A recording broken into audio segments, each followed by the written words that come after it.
Assalamualaikum warahmatullahi wabarakatuh. Apa kabar anak-anakku semua?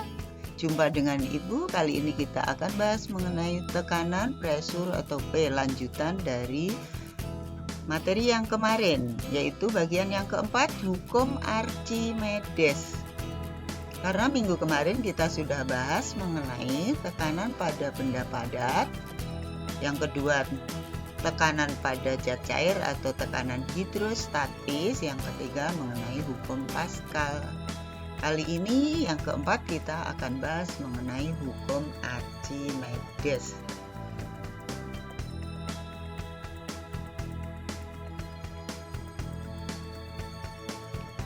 Di sini terlihat ada dua buah gambar, yaitu wadah yang bercorong dan yang tidak.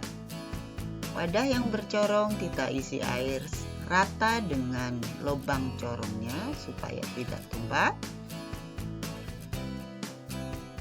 Anggap saja volumenya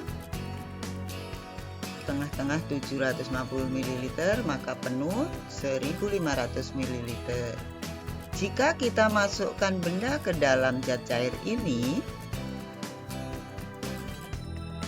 maka menurut kamu apa yang akan terjadi?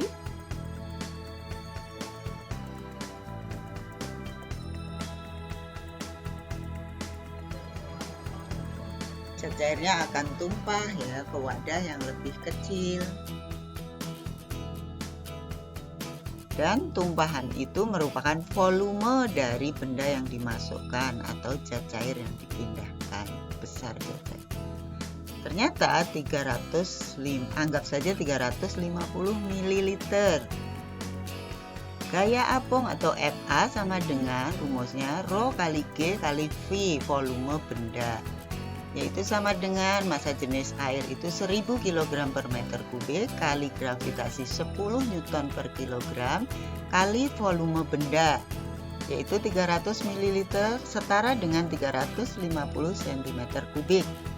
Kita jadikan meter kubik, yaitu 350 dibagi 1 juta meter kubik, karena naiknya 2 tingkat dan kubik adalah setiap tingkatnya 1000. 350 meter kubik per 1 juta. Meter kubik dibagi meter kubik 1, kilogram dibagi kilogram 1, sehingga hasilnya 1000 kali 10 kali 350 dibagi 1 juta sama dengan 3,5 Newton.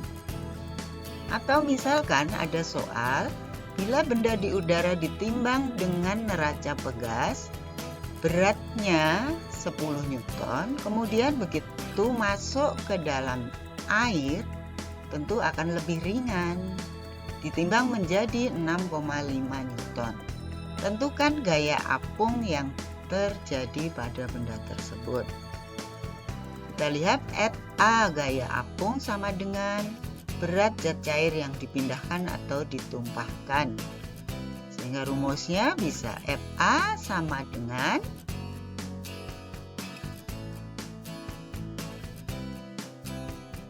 W di udara dikurangi W di air, atau berat benda di udara dikurangi berat benda di air, sama dengan 10 Newton dikurang 6,5 Newton, hasilnya 3,5 Newton.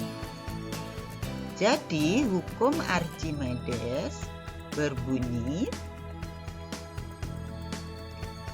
suatu benda yang tercelup sebagian atau seluruhnya di dalam suatu zat cair akan mendapatkan atau mengalami gaya apung atau gaya tekan ke atas yang besarnya sama dengan berat zat cair yang dipindahkan atau ditumpahkan. Jadi kalau masuk ke dalam air, maka ada zat cair yang kita pindahkan, itulah gaya apung. Gaya apung sama dengan berat zat cair yang dipindahkan. Maka kalau ada benda masuk ke air, kita akan bisa mengangkat benda yang lebih berat karena dia terasa ringan, karena terdapat gaya apung. Apa yang terjadi ketika sebuah benda dicelupkan ke dalam zat cair? Kemungkinannya ada 3, yaitu kita lihat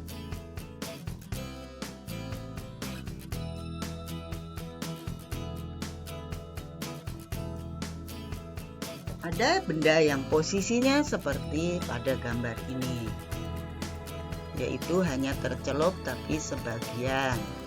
Ada yang di tengah-tengah zat cair posisinya, ada yang di dasar zat cair.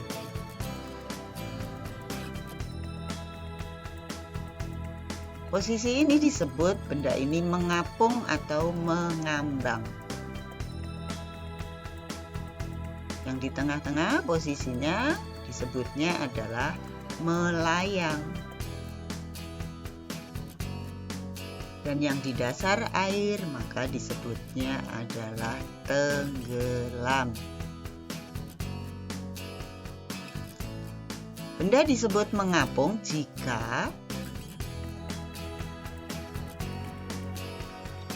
gaya apung lebih besar daripada berat benda. Kemudian massa jenis benda lebih kecil dari massa jenis zat cair. Dan posisi benda di atas yaitu hanya tercelup sebagian saja. Benda dikatakan melayang jika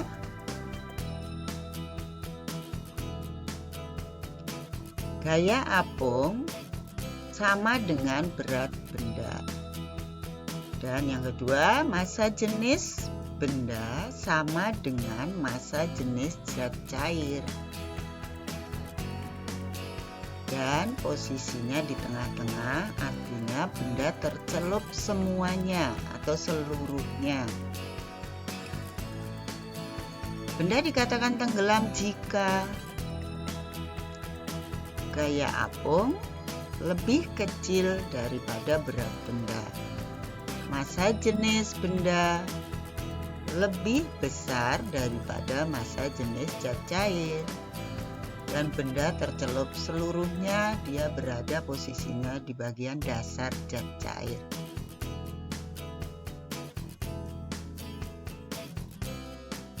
Sini kita lihat kenapa kapal laut yang terbuat dari baja bisa mengapung di atas perairan. Kita bisa lihat percobaan sederhana.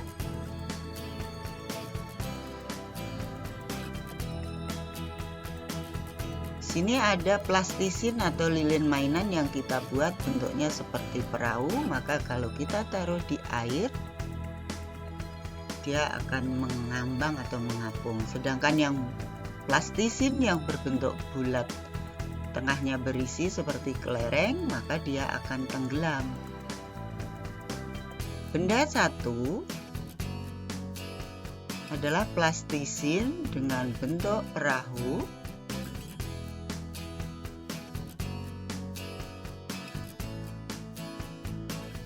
Dia bisa mengapung karena volumenya menjadi besar, karena berongga. Kalau kita masukkan kelereng ke dalam perahu tersebut, maka bagian yang tercelupnya akan lebih banyak. Benda kedua adalah plastisin juga, tapi bentuknya bundar seperti kelereng, maka volumenya kecil, sehingga massa jenis rata-rata menjadi besar, makanya dia tenggelam. Hal itu menjelaskan bahwa dengan bahan yang sama seharusnya dia massa jenisnya lebih besar daripada air, artinya akan tenggelam, tapi dia bisa terapung seperti halnya kapal laut karena volumenya diperbesar, sehingga rata-rata massa jenisnya jadi kecil. Kita lihat rumus massa jenis itu Rho sama dengan M per V. Bila volumenya diperbesar, dibuat berongga, maka massa jenis benda itu menjadi lebih kecil padahal bahannya sama.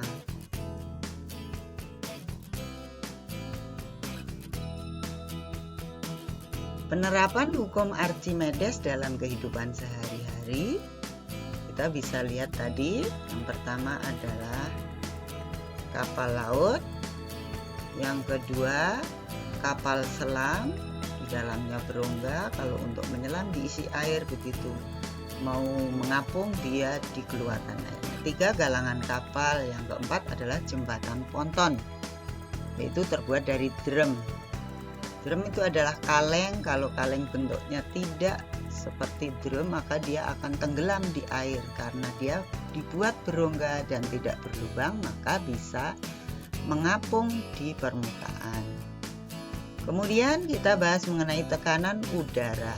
Alat ukur tekanan udara adalah barometer. Dari percobaan Torricelli mendapati bahwa tekanan udara di permukaan air laut manapun sebesar 76 cm3 atau setara dengan 1 atm.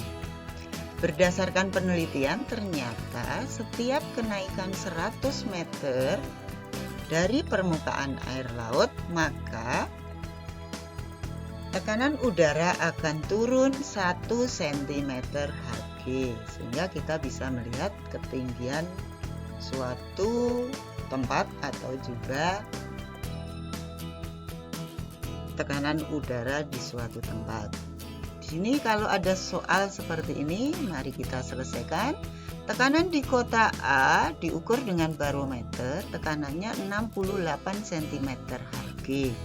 Berapakah ketinggian kota A jika diukur dari permukaan air laut?